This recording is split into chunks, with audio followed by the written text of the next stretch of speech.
La década de 1950 comenzaba a superar la herida de la Segunda Guerra Mundial, asumiendo el nuevo orden con optimismo y empuje. En Chile, los espacios creativos se manifestaban por doquier y en tal contexto irrumpió el germen de un fenómeno cultural excepcional en el ámbito de la música, como lo fue la irrupción de un nuevo repertorio que se remontaba más atrás del mundo de la llamada música clásica, la música antigua. Tal fenómeno había aparecido paulatinamente en la primera mitad del siglo XX en Europa y Estados Unidos, pero a mediados del mismo era prácticamente desconocido en América Latina. A comienzos de los 50, confluyen en Santiago personajes de distinta proveniencia y formación en el ámbito de las artes y las ciencias, varios emigrados por los desastres bélicos. Un grupo de ellos se encontraron para abordar de manera amateur un repertorio musical de dimensiones humanas y sonoridades íntimas, constituyendo una suerte de refugio espiritual a los borrascosos tiempos sufridos. Alrededor de 1954, por primera vez en nuestro medio, violas da gambas, laúdes y flautas dulces se escucharon concertadamente en las casas de algunos de estos pioneros. Desde un inicio también figura Juana Subercaseaux, la única mujer chilena del grupo que se convertiría a la postre en la primera figura y pilar fundamental para el desarrollo posterior de esta práctica en nuestro país. Un día apareció mi hermano, que es psiquiatra y que era muy amigo de Claudio Naranjo, y me traía una flauta. Oye, aprendes flauta ahí porque hay un conjunto de música antigua que está comenzando. Fue un tiempo de amor a la música, de amigos que se reúnen y tocan, donde había un grupito que ya tenía más experiencia. Al principio no había cantantes y tampoco había un director, había el que da, comencemos, o sea, uno. Y poco a poco nos fuimos afiatando, que es una cosa extraordinaria. Y ahí ya se formó oficialmente como otro tipo de grupo. Ya trabajábamos en la Católica, ahora trabajamos más. Ahí nos contrataron la Católica. Pero los instrumentistas de repente, y que cambiamos, antes tocábamos la música nosotros, ahora somos acompañantes. Y ahí uno aprende algo muy importante como grupo. Es importante para la educación formar un grupo, porque uno aprende que tienes que convivir con los demás, no solo eso, hacer muy bien tu parte, pero ajustado a los de los demás, y soportar a los otros, lo odies, lo ames. Entonces, fíjate que esa es una enseñanza tremenda que nos falta como sociedad humana, como Homo sapiens, no lo hemos logrado para nada. Aunque los registros de nacimiento de Juana María Subercaseaux Larraín señalan que habría nacido en Santiago un 14 de octubre de 1927, ella solía bromear afirmando que había venido al mundo en realidad el 14 de febrero de 1926 en Purén, plena Araucanía, y que por tanto ella era araucana. Tal afirmación contrastaba absolutamente con su itinerario vital, por lo menos hasta alcanzar su mayoría de edad, pues fue en realidad cosmopolita y europea. Ello debido no solo a que sus padres, León Subercaseaux Errázuriz y María Paz Larraín García Moreno, habían nacido ambos en París alrededor del 1900, sino que específicamente por las residencias transeúntes de la familia siguiendo los destinos diplomáticos del padre. Por eso, la infancia de Juana fue italiana y su juventud inglesa, como lo fue también su cultura, educación y formación musical a través del violín. Para cuando a mediados de los años 50 su padre fija residencia en Río de Janeiro, en Brasil, Juana ya era una joven mujer independiente y se radica en Chile. Aquí, gracias a su vasta cultura y su manejo de varios idiomas, encuentra empleo en la universidad. Aunque sus estudios de violín pudieron habérselo permitido, al parecer Juanita jamás pensó abrazar profesionalmente la música. Sin embargo, se comprometió totalmente con la práctica amateur de la música antigua, adoptando fundamentalmente la viola da gamba y otros instrumentos de viento y cuerda. Con el núcleo constituido por aquellos mencionados entusiastas extranjeros y nacionales, a mediados de los 50, Juana contribuyó a llevar esta música desde el espacio doméstico a escenarios públicos cada vez más amplios. Persistió en el proceso posterior que exigió cada vez mayor dedicación y profesionalismo, hasta que finalmente, a través de su activa colaboración a la creación del Departamento de Música de la Universidad Católica en 1960, fue pieza clave para que en ese nuevo espacio académico tal empeño se proyectara institucionalmente como el Conjunto de Música Antigua de la Universidad Católica. Junto a la cantante Silvia Sublet, quien se había sumado pocos años antes y que ahora se hizo cargo de la dirección, signaron las décadas del 60 con un claro predominio femenino en este ámbito.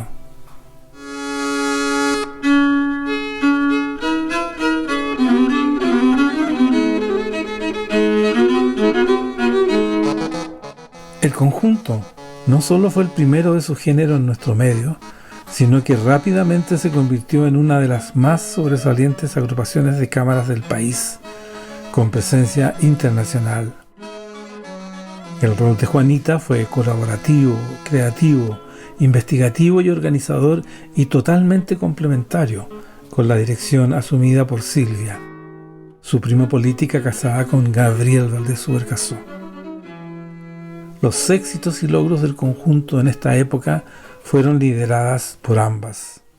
Las creativas, que era la Silvia Sublet, por supuesto, la Juanita Subercaseaux, desde un plano un poquito más de bajo perfil, Cuando comenzó el conjunto de música antigua realmente fue una cuestión inédita en cuanto a calidad y por el hecho de existir el conjunto, los repertorios que estaba haciendo, y era un impacto a nivel sudamericano y chileno y mundial, claro, por las críticas que recibimos. Pero a comienzos de los 70, la creatividad y amplio interés cultural de Juana Subercaseaux emergió con luces propias, a través de montajes escénicos que integraban música antigua con elementos literarios y teatrales.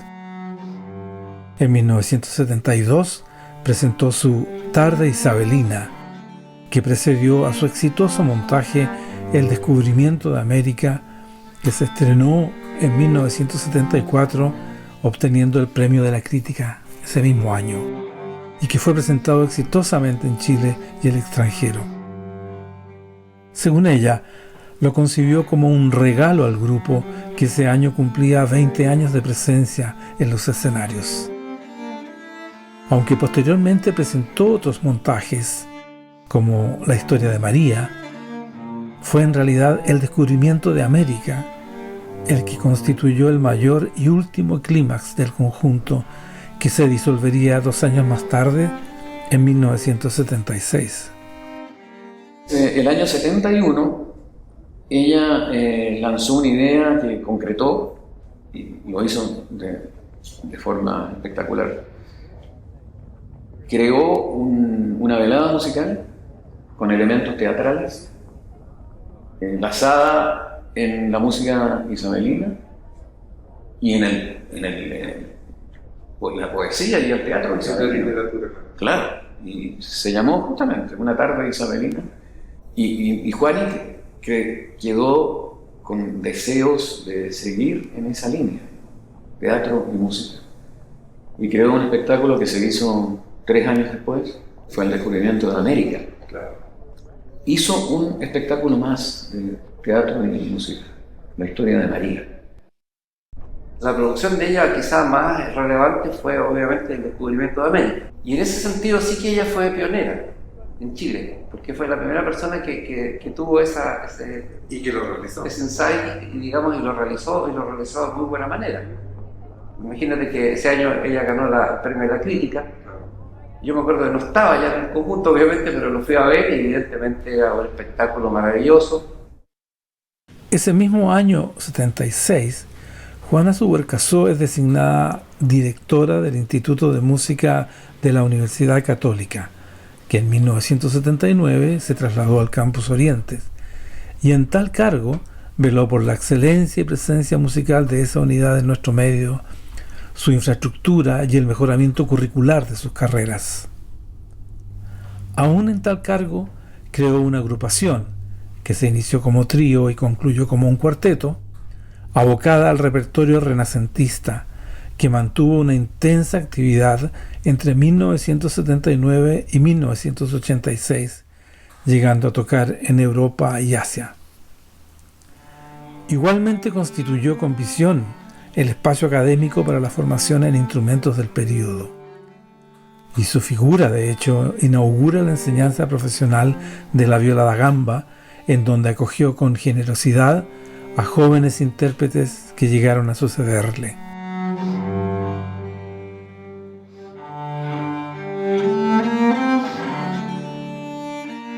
Me sentí bien, me sentí cómoda, me sentí acogida, me sentí en casa. Cuando ella me recibió en la sala Renacimiento y me escuchó. Y ella me dijo, ok, nos vemos en marzo, llévate la viola. Y yo no lo podía creer, o sea, en enero tenía una viola da gamba disponible para mí 100%. O sea, yo llegaba y ella se instalaba conmigo en una sala y no sé cuánto duraban esas clases, porque duraban lo que duraban. Ella se fijaba mucho en cómo uno interpretaba, cómo uno hablaba con el instrumento. Y eso fue maravilloso. Ella centró su atención en el arco, porque precisamente el arco es el que habla. El arco es el que articula, el arco es el que hace conversar y el que tiene este vínculo lingüístico, como dices tú, con el instrumento. Ella era de ese tipo de profesoras que se alegra cuando un estudiante llega más allá quizás de lo que pudo llegar ella como violista, dar espacio, respetar la manera de tocar. Dejó la dirección del instituto en 1989 y cesó sus labores universitarias en 1994, retirándose a su casa semirural en Curacaví. Aunque ahora fue el momento para abrirse a las experiencias del cultivo de su jardín, su huerta y sus perros, no se alejó en absoluto del mundo de la música, el arte y la cultura. A menudo recibía allí a sus amigos y compañeros de ruta en amena y culta charla en la que derrochaba sus precisas acotaciones críticas con humor y elegancia. Limitada ya por su artritis para tocar sus instrumentos, convirtió su casa en un espacio que llenó de música y a menudo recibía a sus amigos intérpretes consagrados, como el pianista Oscar Gacitúa y el clavecinista Lionel Party. Nos entendimos siempre muy bien.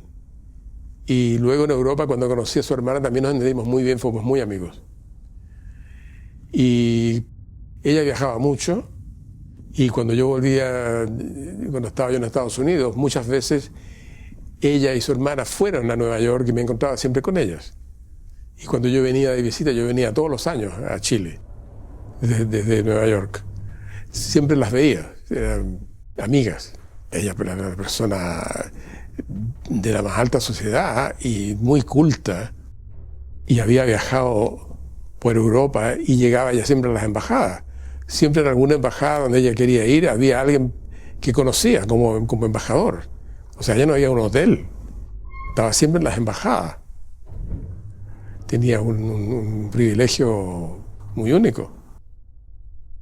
No había limitaciones de tema, no tenía que hablarse solamente de música.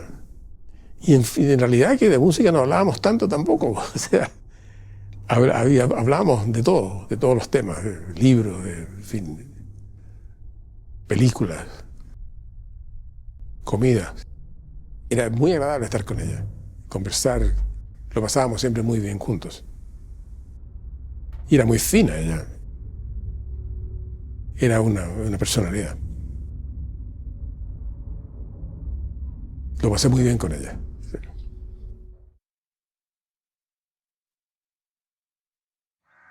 Bastián llegó un día a mi casa y porque supo que yo era músico también, y entonces me preguntó si lo podía escuchar.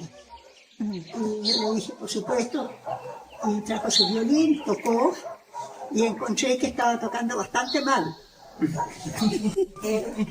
Pero no solo se prodigaba con sus amigos, también tuvo la sensibilidad para abrirse y colaborar con la comunidad que la acogió sus últimos años, propiciando el funcionamiento de una orquesta escolar y apoyando incipientes talentos locales, como el referido por Bastián Vivanco.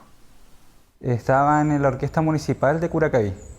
Me vine a enterar de que la Juanita fue quien fundó esta orquesta hace más de 25 años. Fue quien partió toda una labor musical y cultural desde que ella llegó al pueblo. Tenía una perrita muy querida por ella, que ella me contaba que la conoció, que se la encontró bajando de la cuesta Zapata, viniendo desde Santiago a Curacaví, y la encontró en la calle, y que era su perrita más querida, que se llamaba Mara. Juanita estudió con Gioconda De Vito en Italia cuando ella tenía cerca de unos 6 años, 5 o 6 años, y bueno, pasó toda una vida que ella nunca más la escuchó, o sea, de cuando ella fue niña, y busqué a su profesora en YouTube y llegué a dar con unos conciertos que tenía grabados hace muchas décadas y la volvió a escuchar después de toda una vida. Hubo una situación en particular que ella gestionó un concert house aquí en esta sala, que fue para recaudar fondos para ayudarme a comprar mi primer instrumento. Aunque en rigor, esta actitud generosa fue siempre parte constitutiva de su personalidad, como lo recuerda Oscar Olsen. Y claro, ella me permitió acceder a su biblioteca, leí los libros de Dolmetsch, los libros de Thurston Dart, en fin, una cantidad de maravillas que me fueron estimulando. Tenía muy buenos contactos, sobre todo con el Consejo Británico, The British Council, y me consiguió una primera beca en Inglaterra en 1971. Y después hubo otra beca más larga también. Cuando ya lo consideró oportuno, se trasladó a un hogar de reposo. Si ese tránsito le causó dolor, lo superó discreta y finamente, pues allí siguió recibiendo amigos y parientes, exhibiendo una vitalidad anímica, claridad intelectual y fino humor hasta sus últimos días en junio de 2023. Hitos vitales su vida, en la que tuvo oportunidad de compartir con personalidades tan notables como Winston Churchill, el pintor Oskar Kokoschka, Paul Valéry, Claudia Rau, Gabriela Mistral, Leonard Bernstein, Benjamin Britten, así como eventos colectivos tremendos como el bombardeo de Londres durante la Segunda Guerra Mundial, y también pequeños dramas personales, como cuando le sellaron el pozo con que regaba su huerta, se esfumaron con su desaparición. Sin embargo, en el corredor vacío de su casa, que aún evoca su presencia leve y poderosa, lo que el profesor Asbun llama la fuerza de la fragilidad, se puede leer una inscripción en el muro que parece reflejar su anhelo de vida casi religiosa y contemplativa en sus últimos tramos. El fragmento del poema The Habit of Perfection del poeta inglés Gerard Manley Hopkins, publicado en 1866, dice en su traducción: silencio elegido, cántame, y toca el oído de mi mundo. Llévame a los pastos tranquilos y sé la música que quiero escuchar.